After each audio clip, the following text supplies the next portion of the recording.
रैदास पराधीन सौ कौन करे है प्रीत। यानी पराधीनता सबसे बड़ा पाप है। जो पराधीनता को स्वीकार कर लेता है उसके खिलाफ जो लड़ता नहीं है उससे कोई प्रेम नहीं करता। एक तरह से उन्होंने समाज को अत्याचार के खिलाफ लड़ने का हौसला दिया था। इसी भावना को लेकर छत्रपति वीर शिवाजी महाराज ने हिंदवी स्वराज की नींव रखी थी। यही भावना आजादी की लड़ाई में लाखों लाख स्वाधीनता सेनानियों के दिलों में थी और इसी भावना को लेकर आज देश गुलामी की मानसिकता से मुक्ति के संकल्प पर आगे बढ़ रहा है। साथियों, रैदास जी ने अपने एक दोहे में कहा है और अभी शिवराज जी ने उसका उल्लेख भी किया, ऐसा चाहूं राज में, ऐसा चाहूं राज में जहां मिले सबन को अन्न, छोट बड़ों सब सम बसे, रैदास रहे प्रसन्न। यानी समाज ऐसा होना चाहिए जिसमें कोई भी भूखा न रहे, छोटा बड़ा इससे ऊपर उठकर सब लोग मिलकर साथ रहे। आज आजादी के अमृत काल में हम देश को गरीबी और भूख से मुक्त करने के लिए प्रयास कर रहे हैं। आपने देखा है कोरोना की इतनी बड़ी महामारी आई, पूरी दुनिया की व्यवस्थाएं चरमरा गई, ठप पड़ गई। भारत के गरीब तबके के लिए, दलित आदिवासी के लिए हर कोई आशंका जता रहा था। कहा जा रहा था कि 100 साल बाद इतनी बड़ी आपदा आई है, समाज का ये तबका कैसे रह पाएगा। लेकिन तब मैंने ये तय किया कि चाहे जो हो जाए, मैं मेरे गरीब भाई बहन को खाली पेट सोने नहीं दूंगा।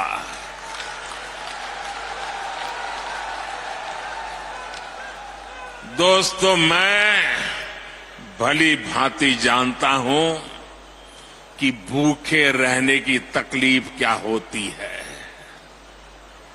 मैं जानता हूं कि गरीब का स्वाभिमान क्या होता है। मैं तो आपके ही परिवार का सदस्य हूं। आपका सुख दुख समझना मुझे किताबें नहीं ढूंढनी पड़ती। इसलिए हमने प्रधानमंत्री गरीब कल्याण अन्न योजना शुरू की। 80 करोड़ से ज्यादा लोगों को मुफ्त राशन सुनिश्चित किया और आज देखिए हमारे इन प्रयासों की तारीफ पूरी दुनिया में हो रही है। साथियों, आज देश गरीब कल्याण की जितनी भी बड़ी योजनाएं चला रहा है, उसका सबसे बड़ा लाभ दलित, पिछड़ा, आदिवासी समाज को ही हो रहा है। आप सब अच्छे से जानते हैं, पहले की सरकारों के समय जो योजनाएं आती थी वो चुनावी मौसम के हिसाब से आती थी। लेकिन हमारी सोच है कि जीवन के हर पड़ाव पर देश दलित, वंचित, पिछड़े, आदिवासी, महिलाएं, इन सब के साथ खड़ा हो, हम उनकी आशाओं, आकांक्षाओं को सहारा दें। आप देखिए, जरा योजनाओं पर नजर करेंगे तो पता चलेगा। बच्चे के जन्म का समय होता है तो मातृ वंदना योजना के जरिए गर्भवती माता को 6,000 रुपये दिए जाते हैं ताकि मां बच्चा स्वस्थ रहे। आप भी जानते हैं कि जन्म के बाद बच्चों को बीमारियों का, संक्रामक रोगों का खतरा होता है। गरीबी के कारण दलित, आदिवासी बस्तियों में इनकी सबसे ज्यादा मार होती है। आज नवजात बच्चों की पूरी सुरक्षा के लिए मिशन इंद्रधनुष चलाया जा रहा है।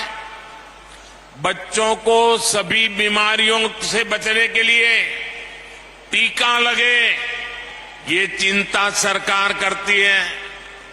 मुझे संतोष है कि बीते वर्षों में 5.5 करोड़ से अधिक माताओं और बच्चों का टीकाकरण किया जा चुका है। साथियों, आज हम देश के 7 करोड़ भाई बहनों को सिकल सेल एनीमिया से मुक्ति के लिए अभियान चला रहे हैं। देश को 2025 तक टीबी मुक्त बनाने के लिए काम हो रहा है। कालाजार और दिमागी बुखार का प्रकोप धीरे धीरे कम हो रहा है। इन बीमारियों से सबसे ज्यादा दलित, वंचित, गरीब परिवार वही इसके शिकार होते थे। इसी तरह अगर इलाज की जरूरत होती है तो आयुष्मान योजना के जरिए अस्पतालों में मुफ्त इलाज की व्यवस्था की गई है। लोग कहते हैं मोदी कार्ड मिल गया है, 5 लाख रुपए तक अगर कोई बीमारी को लेकर के बिल चुकाना है तो ये आपका बेटा कर देता है। साथियों, जीवन चक्र में पढ़ाई का बहुत महत्व है। आज देश में आदिवासी बच्चों की पढ़ाई के लिए अच्छे स्कूलों की व्यवस्था हो रही है। आदिवासी क्षेत्रों में 700 एकलव्य आवासीय स्कूल खोले जा रहे हैं। उन्हें सरकार पढ़ाई के लिए किताबें देती है, स्कॉलरशिप देती है। मिड डे मील की व्यवस्था को बेहतर बनाया जा रहा है ताकि बच्चों का अच्छा पोषण वाला खाना मिले।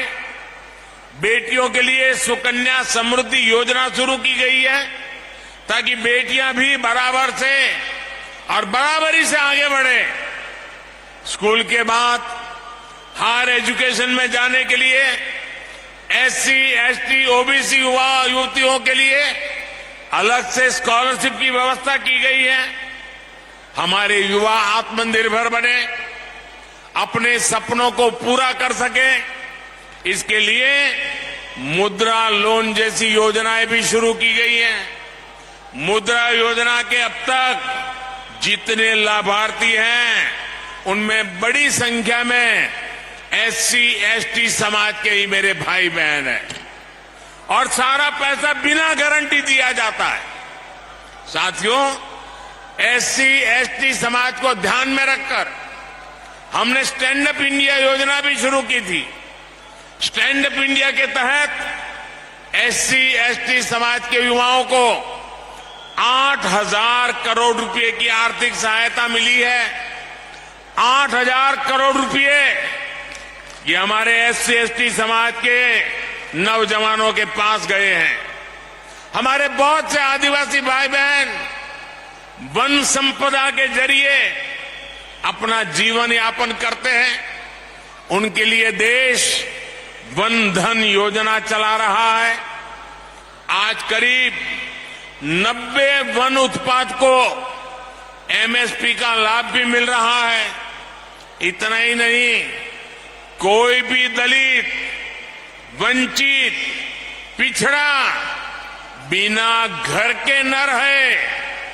हर गरीब के सर पे छत हो, इसके लिए प्रधानमंत्री आवास भी दिए जा रहे हैं। घर में सभी जरूरी सुविधाएं हो, इसके लिए बिजली कनेक्शन, पानी कनेक्शन भी मुफ्त दिया गया है।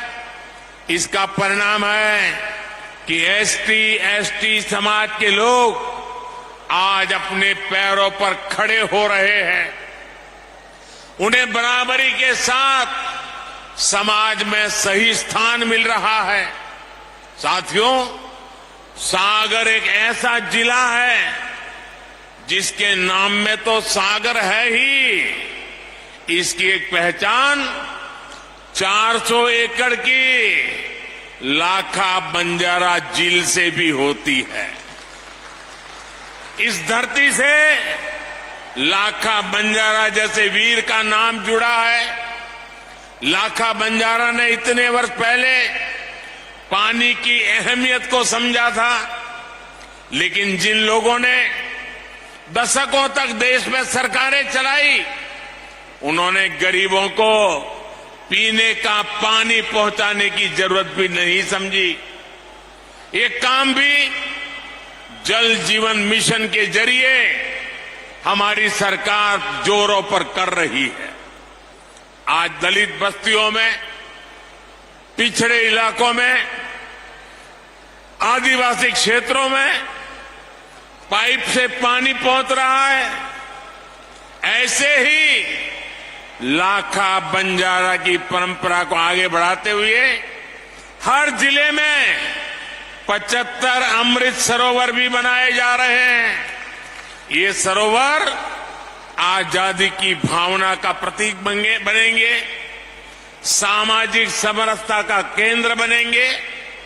साथियों, आज देश का दलित हो, वंचित हो, पिछड़ा हो, आदिवासी हो, हमारी सरकार उन्हें उचित सम्मान दे रही है, नए अवसर दे रही है।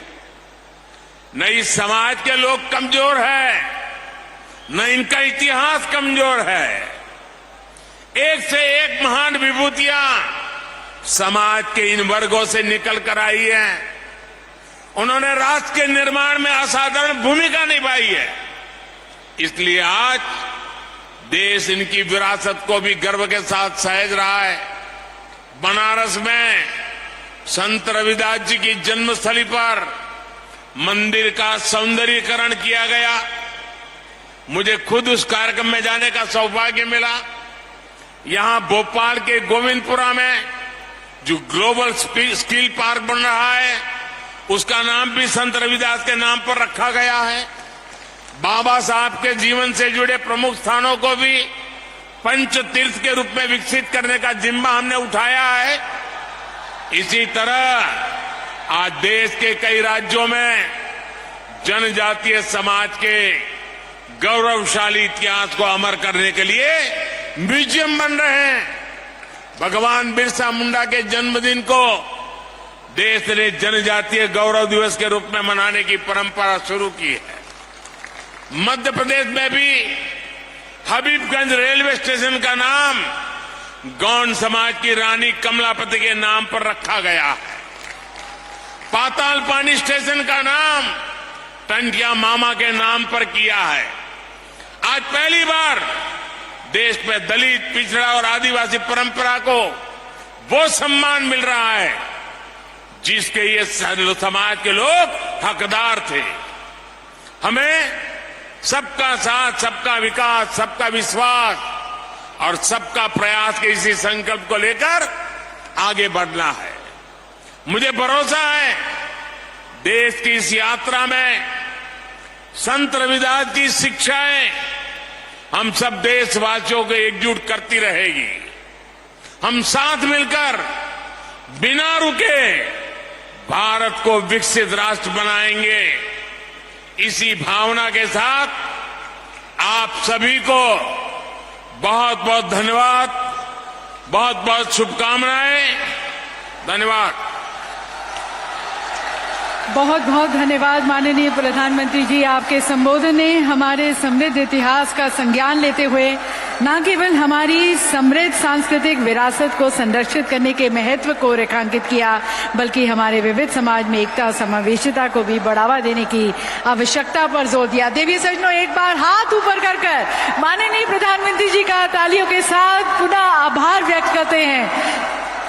बहुत बहुत धन्यवाद माननीय प्रधानमंत्री जी, आपके मार्गदर्शन के लिए, आपके संदेश के लिए, और आपकी प्रेरणा के साथ हम एक न्याय संगत, एक एकजुट समाज और एक प्रगतिशील भारत के निर्माण कर सकेंगे।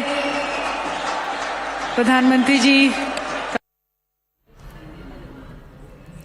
Prime Minister Modi there in pole-bound Madhya Pradesh, speaking about all his government's policies, about how sickle cell anemia, something which is very prevalent, especially